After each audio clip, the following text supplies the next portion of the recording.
Hi everyone, আমি দেবাঞ্জলি। আজকে তোমাদের সাথে নতুন কোনো মিনি ব্লগ শেয়ার করতে আমি আসিনি। আজকে একটা হেলদি, টেস্টি আর খুব চটপট হয়ে যায় এমন একটা আমি কাপকেকের রেসিপি শেয়ার করব, যেটা হচ্ছে ওটস ম্যাঙ্গো কাপকেক। তো তোমরা দেখে নাও আমি এটা কী করে বানাচ্ছি। যদি ভালো লেগে থাকে তোমাদের এই রেসিপিটা বাড়িতে বানিয়ে অবশ্যই আমাকে জানিও তোমাদের কেমন লাগলো, আর আমার চ্যানেলটাকে একটু সাবস্ক্রাইব করে দিও। চলো দেখা যাক আমি কী করে বানাচ্ছি। প্রথমেই আমি এখানে 5 চামচ মতো ওটস নিয়ে ভালো করে গুঁড়ো করে নিয়েছি। দেন ওটার মধ্যে একটা ডিম দিয়েছি আর একটা এই সাইজের একটা আমি আম দেবো। যেহেতু আমটা খুবই মিষ্টি ছিল, আমি কোনো চিনি ব্যবহার করিনি। তোমরা চাইলে ইউজ করতেই পারো, বা চিনির বদলে তোমরা ইউজ করতে পারো হচ্ছে খেজুর।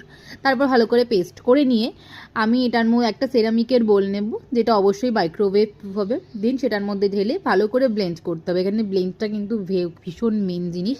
ভালো করে ব্লেন্ড না করলে এখানে কিন্তু কেক ফুলবে না।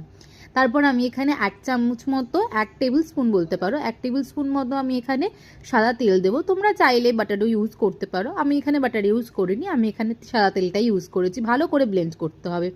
দেন আমি এখানে 1/2 চামচ মতো বেকিং পাউডার ইউজ করব। তোমরা তোমাদের পরিমাণ মতো দিতে পারো, বিকজ আমি যেহেতু এটা অল্প বানাচ্ছি, আমি 1/2 চামচ মতোই দিচ্ছি।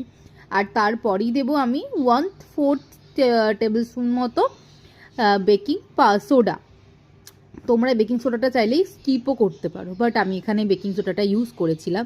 আর তারপর দেবো আমি এখানে একদম সামান্য, নামমাত্র বলতে পারো, ভ্যানিলা এসেন্স। যেহেতু ডিমটা দিয়েছি, ডিমের গন্ধটা যাতে না আর কি ভালো করে, যেহেতু ডিমের গন্ধটা স্ট্রং হয়, তো ডিমের গন্ধটা যাতে না বেরোয়, তাই জন্য আমি এখানে ভ্যানিলা এসেন্স দিয়েছিলাম।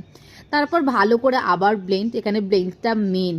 তারপর আমি 180 ডিগ্রি সেন্টিগ্রেডে 2 মিনিটের জন্য ওভেনটাকে প্রি হিট করবো। আর তারপর আমি এটা 5 মিনিটের জন্য রান্না করব।